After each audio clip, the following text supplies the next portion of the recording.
nearly a century ago. Researchers say they plan to take advantage of this once-in-a-lifetime event. Solar physicists know that the temperature of the sun's surface is roughly 10,000 degrees Fahrenheit. But the corona is about 1 to 2 million degrees Fahrenheit. And so that's a big difference. It's counterintuitive that the temperature would increase as you go away from the sun. So there's a big mystery about that. Zeiler advises skywatchers to enjoy the moment and pay close attention because the news about Planet X has become increasingly important to many people.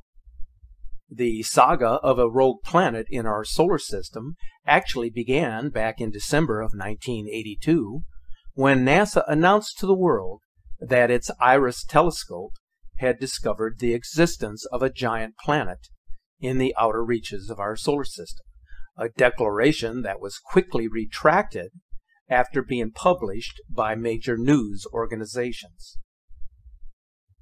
Researcher and investigator David Mead believes that Planet X has actually become the most important story of this century. He has concluded that 2017 is a year when the reality of its existence will be known and what its arrival will mean to human civilization. We are going to devote this video to rebroadcasting the audio podcast of the interview that was conducted with Mr. Mead, who has indicated that important developments in the search for Planet X will be revealed in the next 2 to 3 months, when its presence will be unveiled. As you listen to this interview, keep in mind that David Mead has a background in astronomy from the University of Louisville. He previously worked in the federal government and has conducted a number of forensic investigations. So here then is the full interview with David Mead, author of Planet X, the 2017 Arrival. I think you will find it quite informative.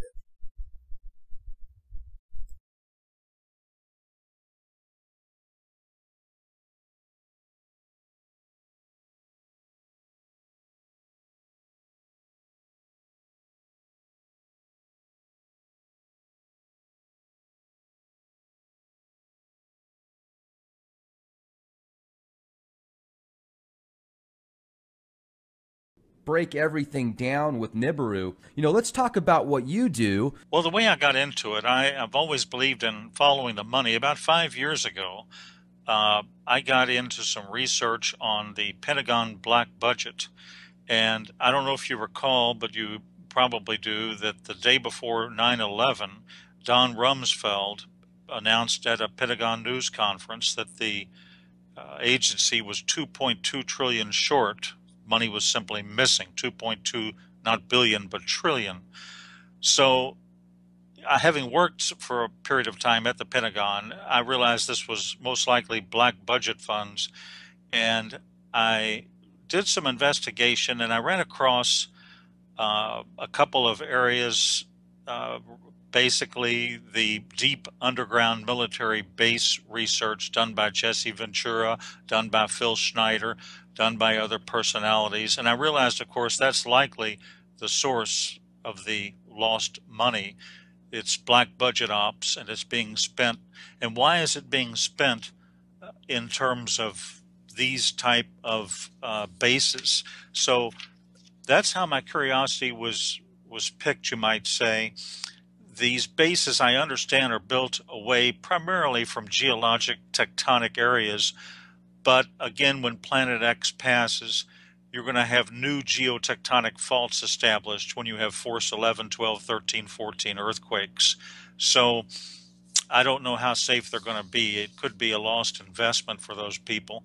In any case, that was my basic introduction about 5 years ago. And then I got into the science of the topic.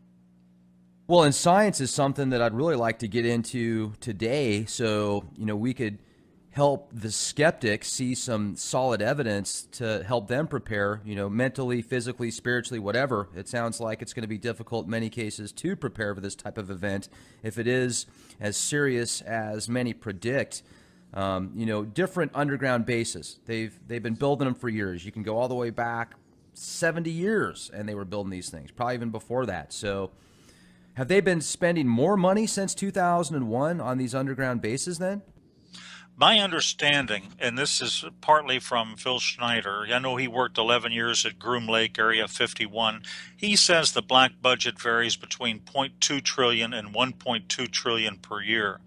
I'm not sure when the inception started. It was absolutely going on in the late 70s and 80s. He says a couple of dozen of these may be reasonable for protection. I agree, nuclear protection. But the question is, why do we have over 130 of these?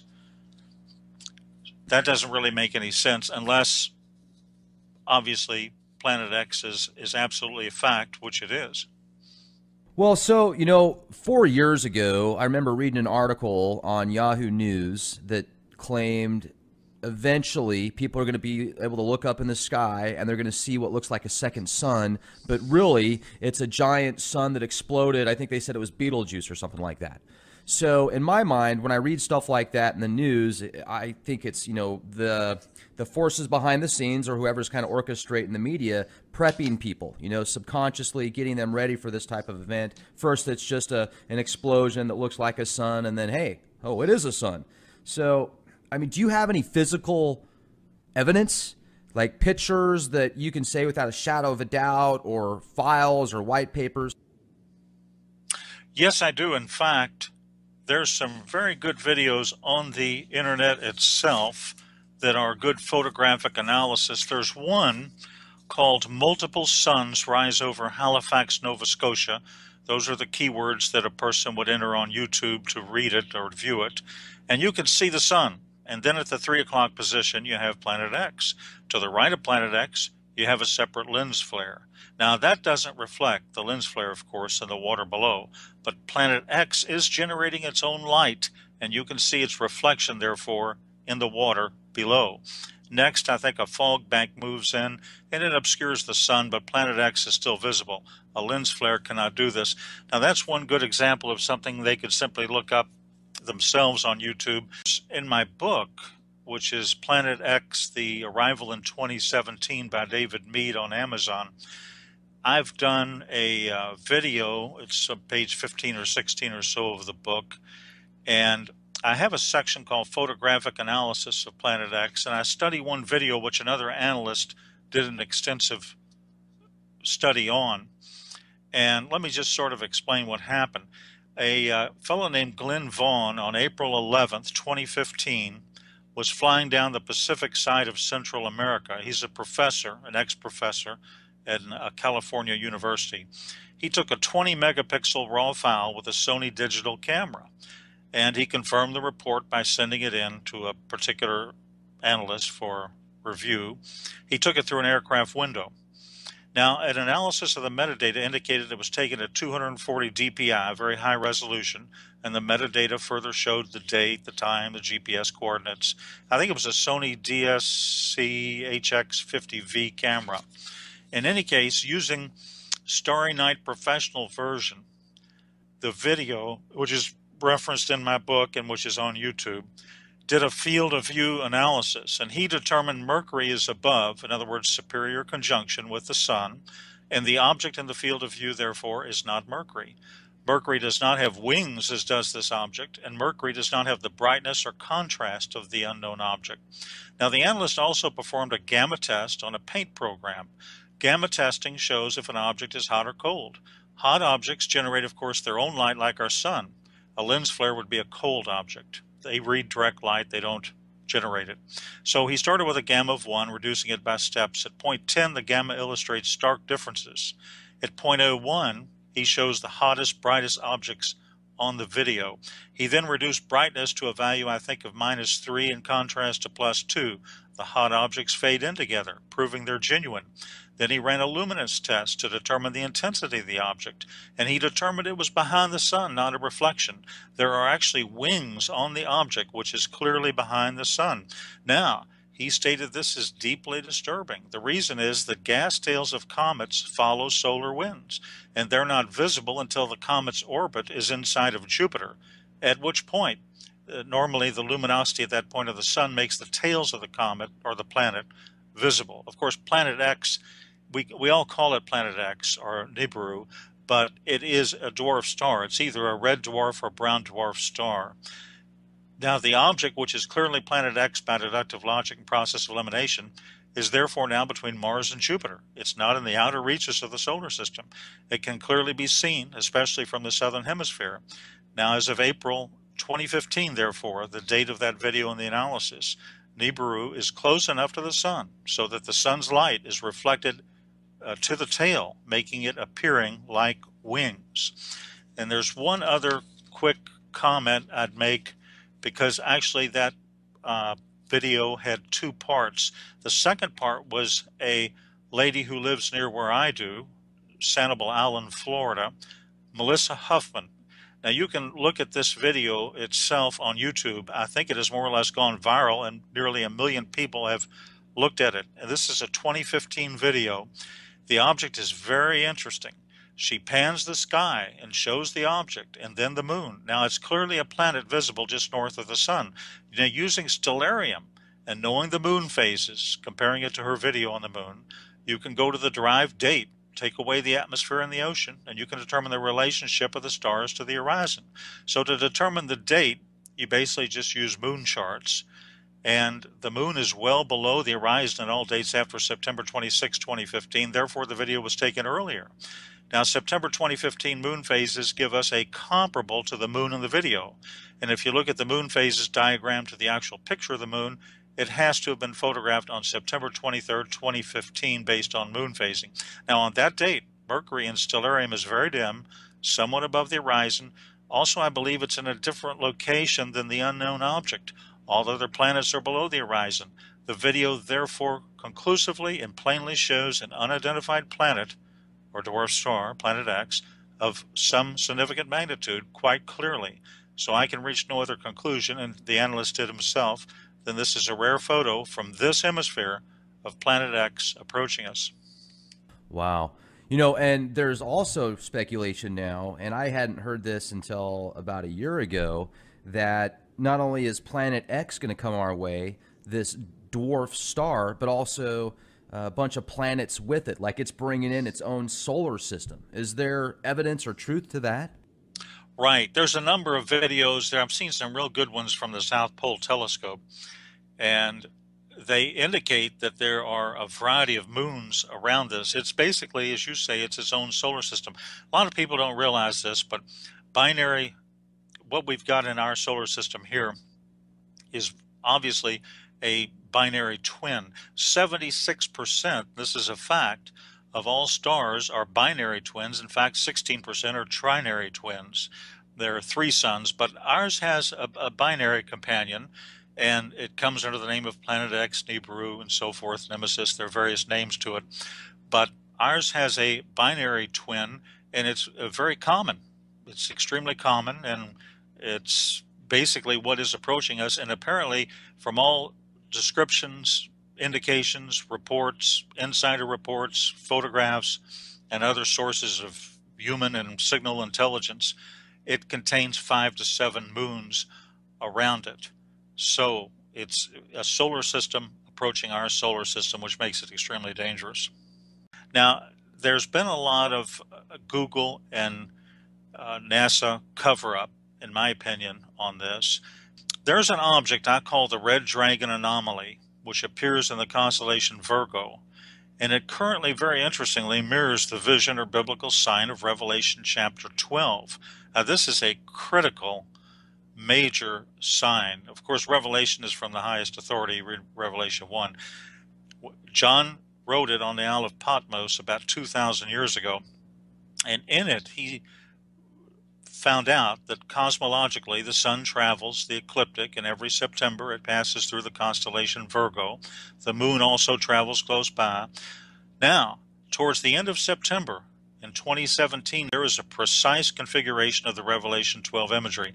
And I've used Stellarium, and I've gone back 6,000 years, and I've gone forward 1,000 years. And it's complex and involves the simultaneous interface of half a dozen astronomical variables, but it only occurs once, and that's in September of 2017. But in addition to the Revelation 12 sign as it's known, the imagery of the dragon at the feet of Virgo with the sun at the head and the moon at the feet presents itself right now, very interestingly, in Starry Night in real time.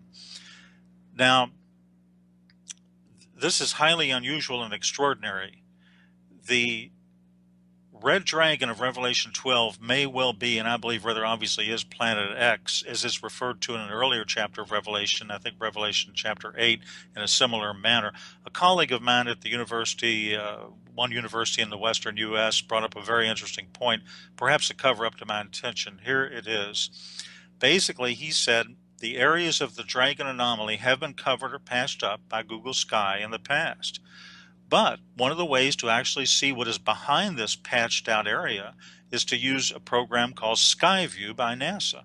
Skyview, what that is, it's a virtual observatory on the net. It generates images of any part of the sky from wavelengths of all regimes, radio to gamma. You just filter it. Now, when you view these images in various filters, you can see the actual color of this anomaly in Virgo is red, and it does look very menacing as it appears to have a face like a dragon with two profound eyes. It's very intriguing and quite strange. Now, just for your listeners, I'll provide very briefly the right ascension and declination if they want to go to Skyview. And here it is. Just cut and paste this coordinate. Here's the right ascension, 13 hours, 50 minutes, 44 seconds. Here's the declination, and that would be minus 8 hours, 13 minutes and 59.7 seconds. So right ascension is the celestial equivalent of longitude, and in the sky latitude is called declination. So you just enter those coordinates, and then on Skyview you just choose the Iris 100 micron telescope setting, and there you are. You've never seen an object quite like this one. Now, the sign itself might be a sweeping parenthetic of that entire biblical 70th week of Daniel, which is a key to solving the most complex cryptogram in existence, the book of the Apocalypse. As to what it is, the astronomical scientific community, I think, is keeping a very low profile. And the question is, why did they ever cover it up to begin with? Well, and not only that, if we could get into some of the more scientific stuff as well that you talked about, that you put together, is in your opinion, the Great Flood that's talked about and has been talked about all over the world and other mythos as well. Do you feel that that was caused by this orbital, from Nibiru coming back many years ago, getting close to the Earth and caused some type of, giant tidal waves and stuff and earthquakes? Well, it indeed could have. I'm not positive of the exact date in biblical history of Noah's flood. I think it was close to 4,000 years ago, might have been a little bit more. Very good question. Now, in fact, what that question leads us into is the main item we have historically in terms of archaeology to help us relate on a scientific basis to a prior pole shift by the Earth is something called the Nebra Sky Disk. Now, this is a 12-inch bronze disk, the Nebra Sky Disk. It may be the key to determining the last recorded time in history that Planet X actually flew by the Earth. The disk is bronze. It's inlaid with gold. It was found near Europe's oldest observatory in Gossig, Germany. Now, the story of the disk is quite unconventional. It was found, I think, in 1999, by German treasure hunters, and they were using metal detectors inside an ancient forest. However, German law dictates that all such relics are state property. So instead of turning it in, they attempted to sell it on the international market a couple of years later in 2002. Now, working for the Swiss government, an archaeologist named Harold Meller, I believe, posed as a straw buyer. The disc was seized by authorities, and then it was analyzed. Now, what it contains symbols including the sun, the moon, the constellations, I think, of Pleiades, Capricorn, Piraeus, and Gemini. Now, the disk reflects the sun in the position of a solar eclipse. What is causing the eclipse? Well, it's not the moon, which is on the opposite side of where it should be located. So I think the best deductive logic is that an unknown near-Earth object is causing the eclipse. Now, this 32 centimeter disk weighs about 2 kilograms. Again, it's decorated with gold leaf symbols, and the gold leaf symbols also reflect 4 planets: Venus, Mars, I believe Jupiter and Mercury. Now, using modern day astronomical software, you can plot the actual day and hour the disk was produced, and the result is very precise. It was produced at April 6, 1810 BCE at 8:30 a.m. The disk was thus created during the Bronze Age, which is 3,826 years ago. Now, there's a curved bar at the bottom of the riverbank, the Saal River, which still currently exists. Much of the disk's current coloration is green due to a tarnishing effect. And the discovery site is a prehistoric enclosure in the Ziegelrodes Forest, known by the name of Middleburg or Central Hill, 60 kilometers, I believe, west of Leipzig. Now, the treasure hunters stated it was found within a pit in the forest near the ancient Gothic observatory. Now, here's something extremely interesting. Upon examination, the disk reflects the constellation Orion at the very bottom. Orion should not have been observable from that location in Germany at that time.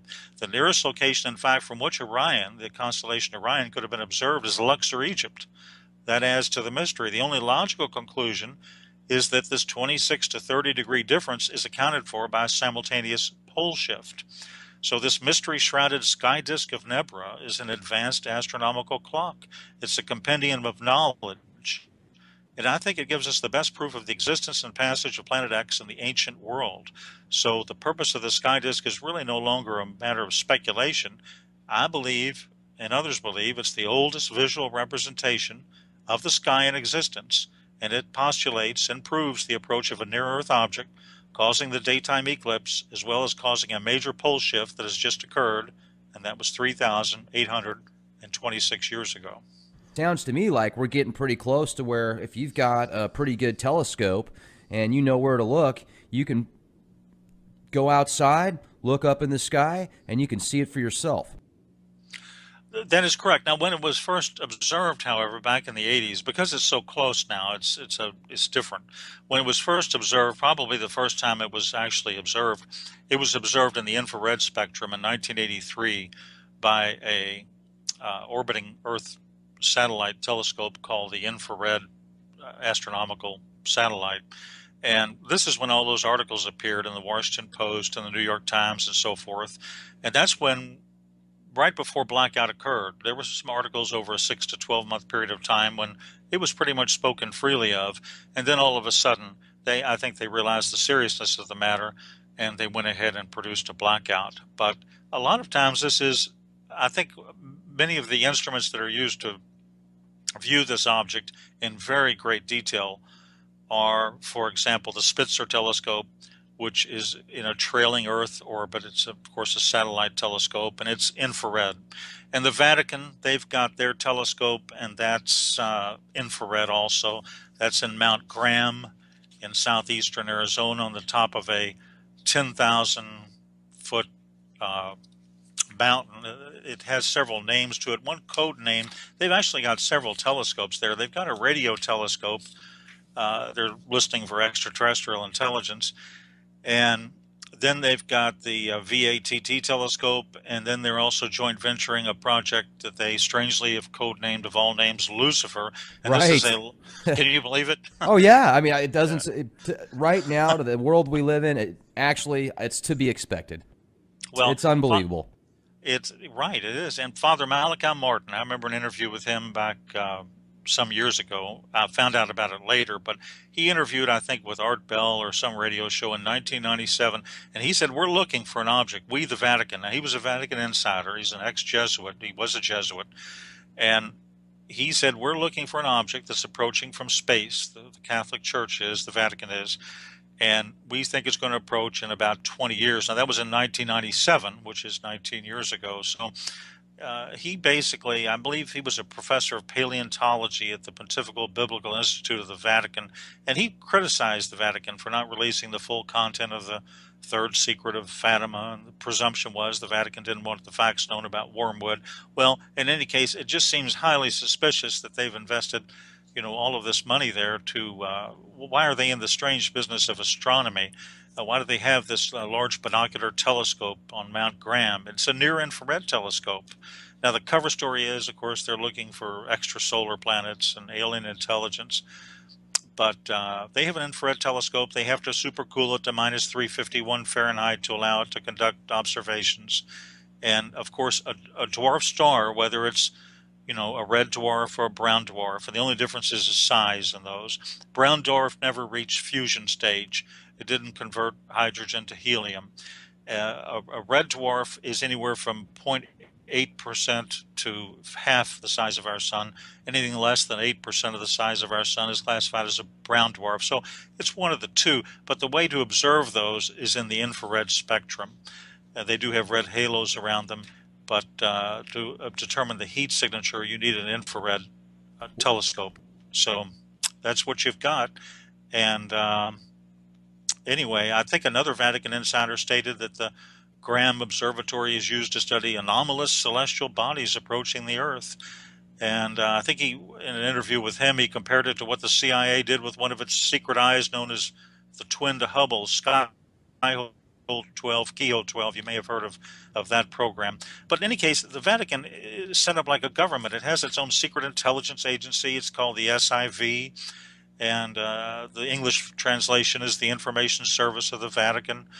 And the LBT, their Lucifer telescope, is two giant 28-foot diameter telescope mirrors. And it's cooled, super cooled, in order to observe near-infrared wavelength range. So the question is, what do you think they're looking for?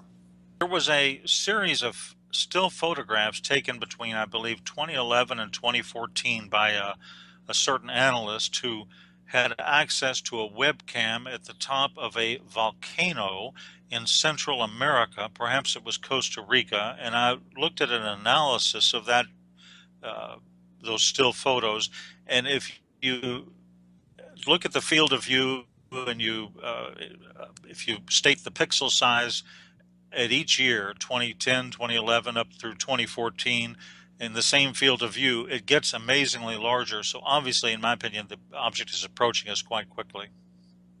You're saying that you think it's right now in between Jupiter and Mars.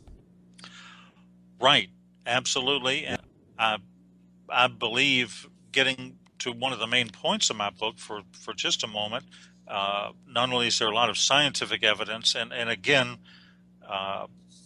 you look at the circumstantial evidence, you look at these deep underground bunkers and the missing money and all of these things that don't make any sense unless you use a philosophical principle called Occam's razor.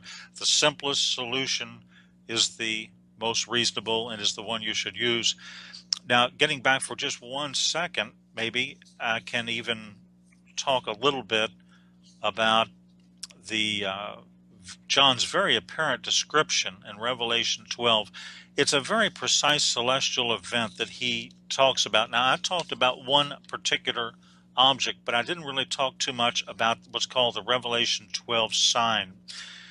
And in the Revelation chapter 12, if you read the first 4 verses, you'll notice those are very specific visual descriptions that are not referenced again. And it's interesting to note that to an observer on Earth, they will not be able to see this formation. On September 23rd, 2017, you won't be able to see it because the sun's brightness will clothe the entire constellation during the day, and the moon will, I think, only be illuminated about 11%. So it's a pure, specific astronomical indication. And if you look at Revelation 12, 1 and 3, the word wonder or sign is used to describe what John saw. Now, in the Greek, this has the idea of an indication. So it appears that they are based on literal visual events that the author of the Apocalypse, John, saw in the heavens or the sky as an indication of what was going on in the larger scheme of things. Now, that date itself is what I call a time marker or a key to a cryptogram. It is not the final key, in my opinion.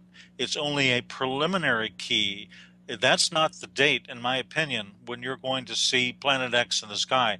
You're going to see it at the last possible minute, and I believe I know at least the month, but maybe not the week, but I do know the month when that will most likely probably occur. And again, the analysis comes from Revelation chapter 12. And the September 23rd celestial sign of the woman in the constellation Virgo, as I mentioned, has never happened before and will never happen again. Jupiter has to move in several directions in retrograde and so forth for a period of about 400 days in a part of that constellation to fulfill that exact astronomical requirement. And that, in conjunction with the 12 stars at the top of the woman's head and the moon at her feet and the sun and so forth, these things do not occur in exact sequence except in the month of September of 2017. So again, I would call that some sort of cryptographic key that we need to proceed from. Now, remember this, the blue daytime sky is going to hide Planet X until it eclipses the sun. But there is going to be a full disk solar eclipse right after September 23rd, 2017. This occurs, if you look at moon charts, on October 5th, 2017. And what happens, of course, during a full disk solar eclipse is the sky turns black, and that will reveal at that point, that week, in my opinion, the week of October 5th to 12th, if the book of Revelation is true, because this ties in perfectly with it, that could well be the exact month that we can first see it with the naked eye. So, in my opinion, combined with a predictive computer-generated astronomical model, the Bible, the book of Revelation, the Apocalypse, tells us that the red dragon, or Planet X, or Nibiru, appears after September 23rd, 17, but it has to appear before October 11th, 2017. At that date, October 11th, 2017, the sign in Virgo, the woman Virgo, will no longer be, quote, pregnant. Then the red dragon, or Planet X, therefore must make it an appearance before October 11th. So that seems to be a cutoff date. Jupiter, which is known as the planet or the star of the Messiah, exits Virgo, the Virgin, on October 11th after having spent, I believe, 301 days or about 42 weeks in the, quote, womb region of that constellation. And again, after that point, the woman will no longer be pregnant. So that gives us a very narrow window, just to use book of Revelation or the Apocalypse as sort of an intel briefing. And the great sign of the woman, is described in Revelation 12, 1-2, forms and lasts for a few hours. And according, again, to astronomical models, this sign has never before occurred in human history. It will occur once on September 23rd, 27. It will never occur again. And I believe it places us right at the time frame from that analysis of the Planet X approach to the Earth. So I believe this is something very interesting that's covered in a lot of detail in the book. You know, the Earth has been around many thousands of years, and everything's gone okay so far. And the end is not necessarily going to occur, but things are certainly going to change, and there's going to be major cataclysms. And the Earth is actually very cataclysmic in its nature. Only 500,000 years ago, there was a pole shift. 6 million years ago, there was a pole shift. 6 million years ago, understand, the state of Alaska was near the equator, what we now know as the equator. So the 65 million years ago, as you know, there was a major asteroid collision near Mexico, and scientists say, well, that wiped out the dinosaurs because it caused ash to cover the sky and it destroyed plant and animal life. So we really live in a very cataclysmic universe. And the interesting thing about these asteroids, that Planet X has a tail anywhere from 250,000 miles to several million miles long. And the dust of that planet is red iron oxide, but the tail, especially as it passes through the asteroid belt between Mars and Jupiter, picks up a lot of asteroids, some large, some small, some kilometers in diameter. And these items, the U.S. and the world actually has nothing at all to protect against an asteroid collision. You can't shoot a nuclear weapon at it, because all it would do is break it up into more pieces and you'd have more targets hitting the same area. There's no early warning system. There's no way really to protect against this. Here's something very strange. I would prepare on or before the fall of 2017. I would conduct emergency preparedness. Of course, you want to be spiritually ready. You want to have a clear conscience and all that, but you need to do physical preparations as well. I think survival gear, emergency food, that sort of thing. And the reason is, and again, all this while, you're going to get increasing levels of disinformation from the mass media until it's actually there. And then they're going to say, whoops, we didn't have any notice, we don't know what happened, and so forth. And they're going to run and hide in what they've already established. But, you know, the public is there and the public has to fend for itself. This global warming, as you've heard, I'm sure, is a cover story. The Earth is heating up from the core outward because of the approach of Planet X. During the 20th century, I think there were 35 volcanic eruptions in a typical year. Now there are more than 35 of these every single day. So basically, when X approaches, that week you see it in the sky, let's say it's October of 2017, you know, for purposes of discussion, at that point, it's not going to actually collide, I don't believe, with the Earth. The Earth is only 8,000 miles in diameter. It may pass 5, 10, 15 million miles away, but it has a very high magnetic attraction. It's going to have a gravitronic effect.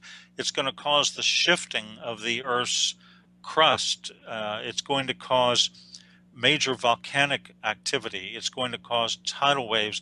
And when a pole shift happens, the ocean literally comes up out of its basin. So you're going to have major weather changes, seismic activity, and volcanic eruptions. Probably at that point, Yellowstone, the Yellowstone super caldera, will likely erupt.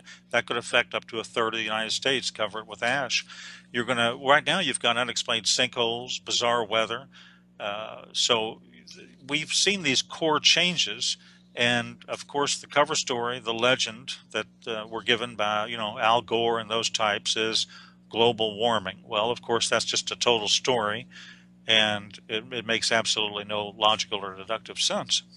Well, let me jump in here for a second. I'm glad you brought that up because you can clearly tell a difference now with how hot the sun is. I mean, even if you look at the same temperature, you know, 75 degrees now versus 75 degrees 10 years ago, although it's the same temperature, the sun on your skin even, there's just more heat there. It's almost like the atmosphere has become depleted. It's thinner now, so more of that radiation is actually hitting your skin. And I've got proof of that because I have a radiation detector built into my watch. I mean, it's a high-end military-grade watch. You can pick one up at MTM Special Ops, and everywhere I go, I can see what the radiation levels are. And just over the past 3 years, they've literally doubled in my area out here in San Antonio, Texas. So it's very interesting. I'm wondering if the chemtrails might have something to do with that. But the sun also seems more extreme now. So, well, you know, what is your thoughts on that? Good points. Very good points. Let me comment on the EMP. Now, the EMP effect, Planet X has a massive tail. It's fantastically charged. It's magnetic. The tail has moons and rocks in it. Now, this can down aircraft and satellite when it passes. It can affect the electrical grid. Now, of course, NASA, JPL, and the other disinformation sources ignore this data. But here are the facts. The Earth has a nickel and iron core. Now, this generates its magnetic field. However, the magnetosphere has large holes in it. The magnetosphere is a static shield. Now, under routine solar conditions, it protects the Earth from coronal mass ejections. But when Planet X arrives, we're no longer under routine solar conditions. You look at Air France, for example. I think that was back in 2009, Air France 447. This is a little bit off topic, but really it's on topic because it's an excellent metaphor, an excellent visual type of illustration as to the power of Planet X. When Planet X hits, the utilities are going to be shut down for anywhere from 3 months on. There's going to be $5 trillion worth of damage to the electrical grid. But let's go back to Air France 447 back in 2009 to give you an example. There have been people that have postulated, and these are very intelligent people, and it's just a theory, but they have postulated that that disappeared over the mid-Atlantic range, right in the middle of the ocean. Now, that's involved with the Earth's earthquakes. The EMP between the mid-Atlantic range and Planet X could have caused its destruction. And the same thing with Malaysian flight ME370. It may have flown into an EMP pulse. The flight path was highly irregular. That's indirect evidence. And this occurs when the north pole of Planet X is pointed directly at the Earth during its approach. Magnetrons and electrons burned out through an EMP event. I think the cell phones of the passengers as well burned out.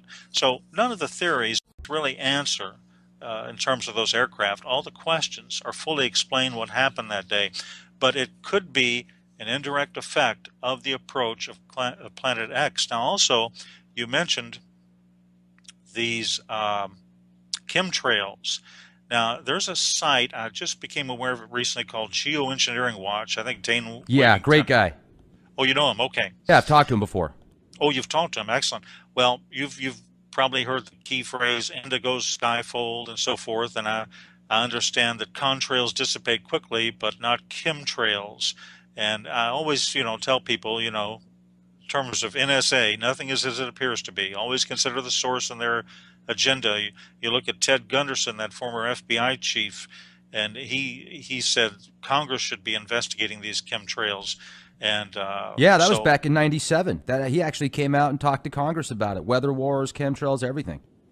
Really, I didn't keep up too much with the chemtrails controversy, but it's likely what, strontium, aluminum oxide, and so forth? Barium salts, all sorts of other nanoparticulates. They were putting GMO, Ebola virus crap in there. I mean, it just depends on the day and the time and the location. But I do got to bring this up too, because I've noticed for the past several days, the skies have been chemtrail free. At least if they were doing it at nighttime when you couldn't see it, because you didn't have the haze, you didn't see those nanoparticulates falling from the skies when they do the heavy chemtrail spraying. You can see with your polarized sunglasses on. So I'm wondering why, and I'm wondering if the chemtrails that they do have a part of trying to block out Nibiru if it's visible to the naked eye sometimes.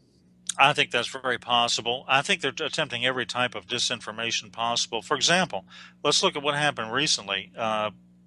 And let's give you a little history on this, and you probably know a lot of this, but for your listeners, science admits quite a few points in favor of Planet X. Our solar system is surrounded by the Oort cloud, 50 to 200,000 AU astronomical units, or Earth-Sun distances from our sun. And if our sun is part of a binary system, which it is, and you have a common center of mass, this can disturb the Oort cloud, send comets or whatever toward us. Now, science also admits an asteroid impact is absolutely responsible for the extinction of the dinosaurs about 65 million years ago in the Tunguska effect or event in Russia in 1908. I think that explosion had 1,000 times the power of the atomic bomb dropped on Hiroshima, flattened 80 million trees, 840 square miles. Now, here's the thing. Science admits a recently discovered dwarf planet named Sedna has an extra long and a rather unusual elliptical orbit around the sun. I think it's 76 to 900 AU. And Sedna's orbit is estimated 12,000 years. Mike Brown of Caltech said Sedna's location doesn't make any sense. Sedna shouldn't be there. There's no way to put Sedna where it is. It never comes close enough to be affected by the sun, but it never goes far enough to be affected by the stars. Now, this fellow Brown is part of a Caltech team that claims to have discovered the 9th planet earlier this year, in 2016. And as you know, Pluto's been demoted. It's no longer considered a planet. But Brown's calculations suggest Nemesis, or the 9th planet, whatever they want to call it, is 10 times the mass of Earth. Now, science also knows, as I mentioned, that binary star systems are very common in our galaxy, and red dwarfs are very common. They're the most common type of star in the galaxy. So the existence of Planet X, the Planet X system, is therefore quite in line with the current knowledge base. But to wrap it up, this so-called 9th planet is a combination, in my opinion, of information and disinformation. It's what we would call in the intel community a Bush League type of propaganda. My advice to anybody thinking about this or thinking about doing too much research on this quote discovery of the 9th planet, don't major on minors. I don't study their announcement too much or pay much attention to it. Now, the real Planet X is in the vicinity of Mars and fast approaching Earth. It has no direct relationship or indirect relationship to this recent discovery, and this so-called discovery is just one more piece of evidence, in my opinion, that the powers that be are running scared and making mistakes as they go. Well, certainly making mistakes as they go sounds like a common theme for them. And also you look at so much today as far as pollution and just the fracking that's going on around the world right now. There's so much oil that's available. They're running out of space to put it. And if those things go, those fracking systems, and like let's look at LA for example, all the methane that's getting leaked out there. There's just this huge emergency. It's not really being talked about much now. It was a few weeks ago, but now it's hush hush. Who knows how many people are going to be affected by that.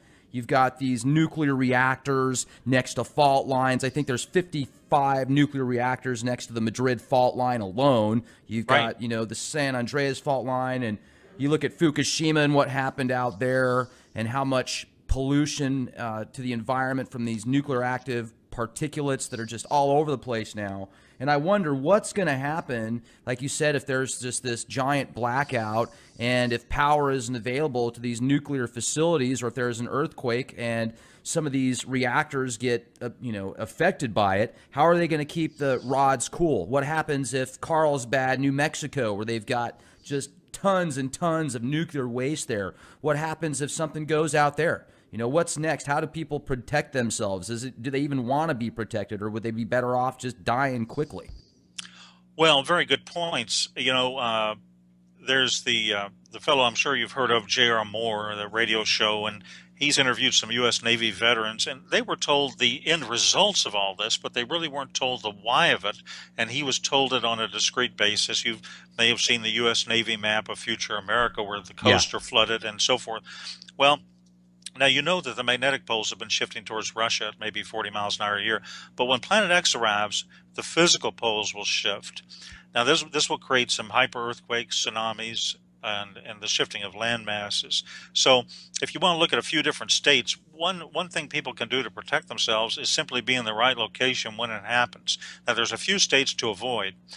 And California is highly dangerous. It's composed of rock plates. Now, when rock is compressed, it breaks. And you'll see the crumbling of rock, of course, as this mass goes upwards. Now, the West Coast will have major catastrophic changes, synergistic proportions, tidal waves, high hurricane force winds, earthquakes on the fault lines, volcanic activity over the magma, forest fires caused by what's in the tail of Planet X, and also caused by volcanic explosions, severe lightning storms. So it's highly dangerous. And I think the long-term danger is in riding out the shifts for those who are living near the boundaries of plates. Now, cities without mountains as a backdrop can just be washed out to sea. You'll have broken gas and water lines. San Francisco, it's on the San Andreas and other fault lines. A lot of the population will be trapped. Water will overflow the city. Survival will be minimal. California is not a good bet. Now, the area around Arizona, on the other hand, the Hoover Dam probably won't survive because of earthquake activity, and you'll have rivers flooding, and areas within rivers should probably be avoided.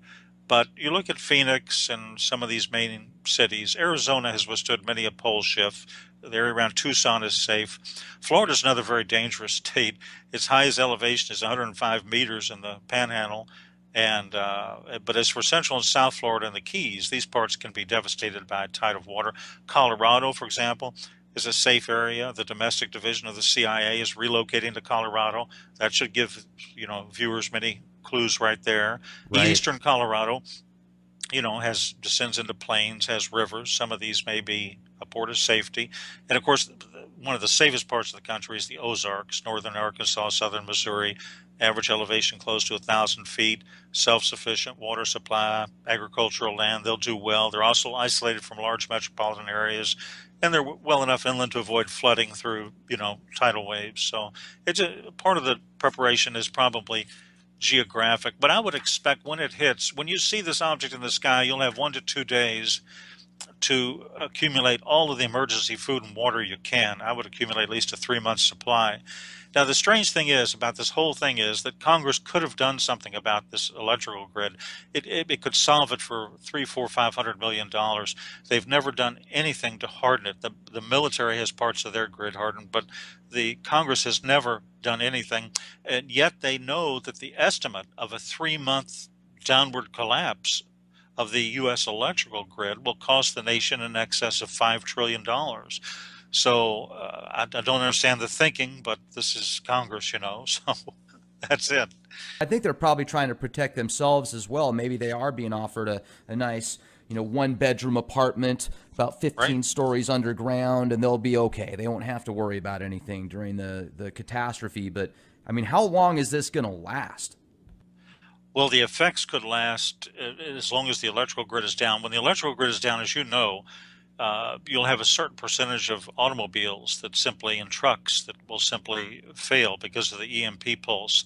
Uh, an EMP pulse, for your listeners who maybe are not too familiar with it, it basically can occur several ways. One way it can occur is through a nuclear explosion. For example, if North Korea were to have a rogue container ship or something like that, and they were outside the continental United States, or Russia had a drone submarine, and they exploded a nuclear weapon of a certain tonnage, a certain blast radius, 250 miles above Kansas City, it would basically knock out 99% of our electrical grid, as well as part of Mexico and Canada. But an EMP effect from the sun, a solar flare, can do that as well. And let me explain a little bit about solar flares. The biggest flares to date are called X-class flares. And now Y-class exists, but they're off the charts. Now, as I mentioned, the Earth is surrounded by the magnetosphere. It begins at about 1,000 kilometers and goes many more into space.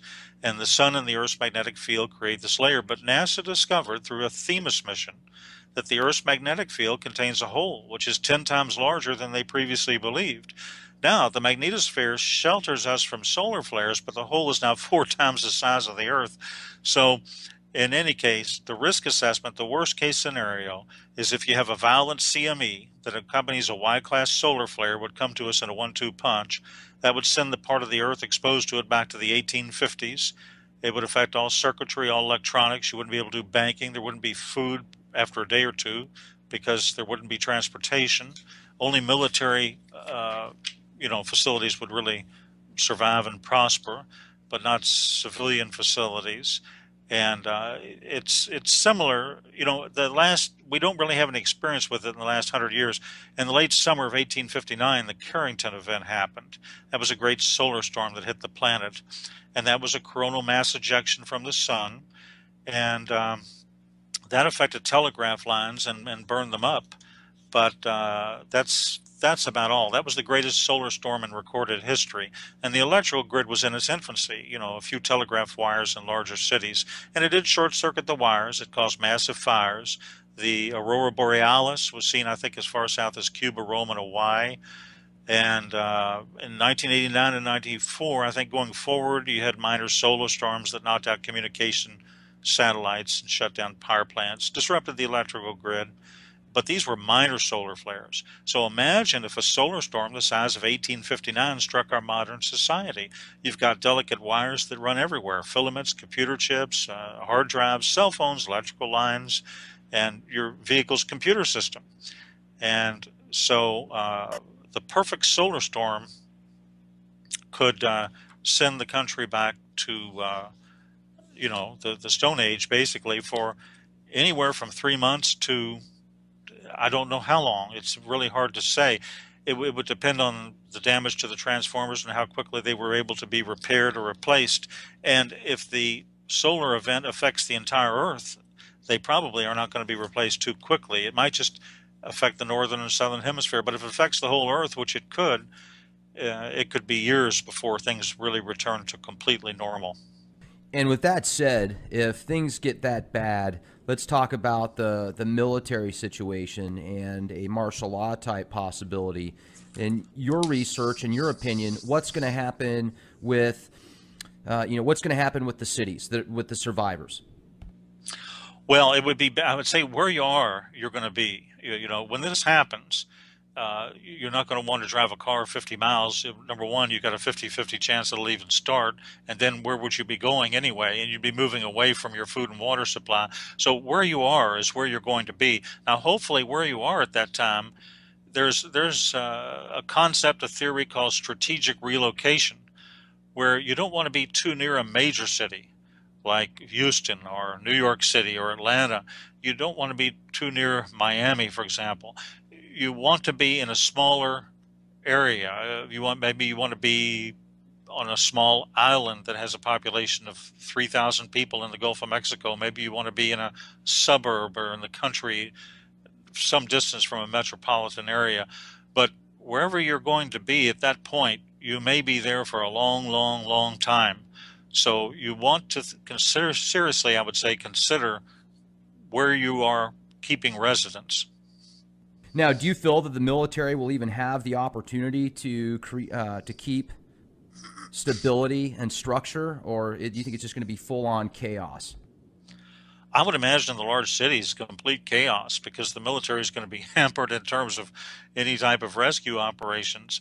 And it's strange. Russia and China might have a better chance at this than we do, because Russia has over 10,000, my knowledge. They have over 10,000 of these shelters, and they have some of them that are built into the sides of mountains that are 250,000 capacity.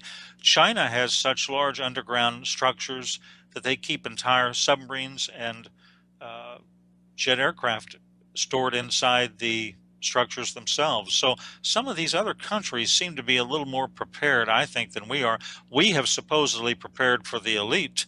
We have got these deep underground military bases, but the normal populace has not been really given any information, and they haven't been, not only have they not been told anything, but nothing's been done in terms of preparation for them. One way people can prepare is to simply read a book, read the product of years of research, read my book, read somebody else's book, go to the right web pages, do your own research, do your own thinking, use your head.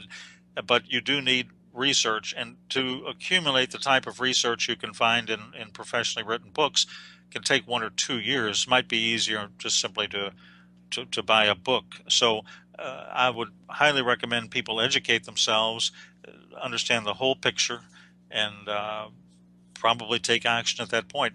Taking all that knowledge and adapt it to researching the skies now and what could be possibly one of the biggest events that has taken place in thousands of years. We are a part of that. That's incredible. And I appreciate you spending so much time researching all this information and compiling it in a book that somebody can pick up and read fairly simple, and then that way they've got the research and they don't have to go spend months on the internet surfing through piles of garbage to find those gems. And that's what you've compiled together. So if you would please give our listeners your website again and the name of your book, and as well as anything else you might have coming in the future, please. Sure, thank you. And the name of the book is Planet X, The Arrival in 2017 by David Mead. My website, you can perhaps Google Writers Web Services, David Mead, and you'll go right to it. It's Writers Web Services. And the book is on Amazon. It's an ebook, an electronic book. It's available also on Barnes & Noble online, Kobo, which is Canada and Australia and the United Kingdom. It's available in about 7 countries in Europe, and it's available in part of Indonesia.